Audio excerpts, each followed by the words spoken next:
But like for you, I guess from like a creative perspective, you've gone from working in kind of the commercial space to now working in like very pure artistic formats, right? Where you're there to document photos and capture atmosphere. Like it must be, as much as it sounds brilliant, I want to find out more about it. Like it's also quite a big creative challenge after show 10.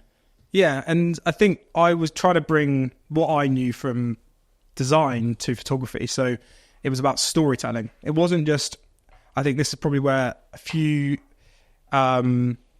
event photographers get it wrong, or live shooters, is that all they're doing is taking pretty pictures of that artist. Yeah. But actually, I think what people want to see is like, what was the crowd like? Because the show is the same, nearly the same for artists, like day in, day out. Yeah. But the crowd is different every single night, and the vibe is so different. Like, really? It can be, like you can get crazy, just super crazy crowds. And then so I would then always turn the camera onto the crowds, which would then get you get amazing pictures of like people like in the audience like enjoying the show, or like getting engaged, which happens like so much at shows.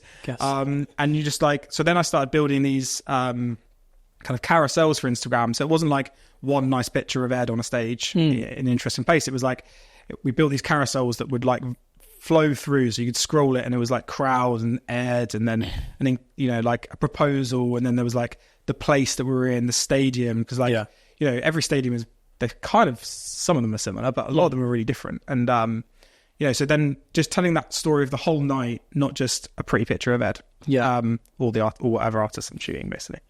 And was it one of those moments in that experience that was particularly like holy shit moment in terms of like amazing or challenging or anything like that? I think the first, when we started, we did the crowd shot where Ed would turn to face me, and then I would take a picture of him in front of the whole crowd. Yeah. And the first time I did that, I absolutely shat myself because I was getting on stage, obviously, like... Oh, you're upstage, right? So you're right at the back. I was right on the back, but I had to walk up the steps, and then suddenly there's like 80,000 people there. Like, and then Ed's turning around at me going like that, and I'm just like, yeah, that was pretty nuts. But it was so fun to do. Like, traveling the world was one thing, but traveling the world with like basically one of my, like a group of my best mates, because I wasn't the only one of Ed's friends or one of our friends that was on tour. There was someone worked in catering, one worked in tour management. Amazing. There was me doing photography, there was Nick doing videography.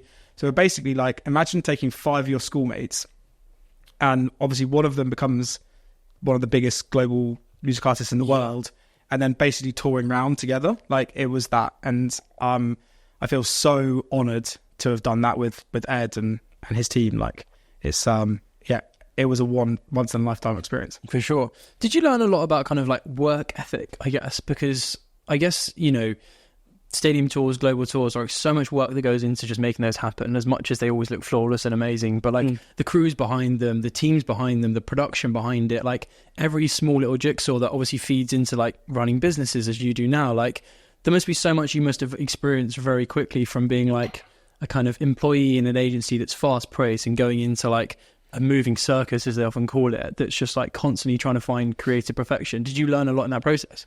I think definitely seeing the beast that it had become. Like, it started off with, when we're talking about Ed, but like, it was him and a guitar, and then suddenly it's, him and a guitar, but with like 80 crew and like, in a stadium. But I think the biggest influence for me from starting this business was actually Ed, from age 16 when he left school, and his work ethic was like nuts, and it still is today. Like, he was just like so determined, like to just work so hard to get to where he wanted to be.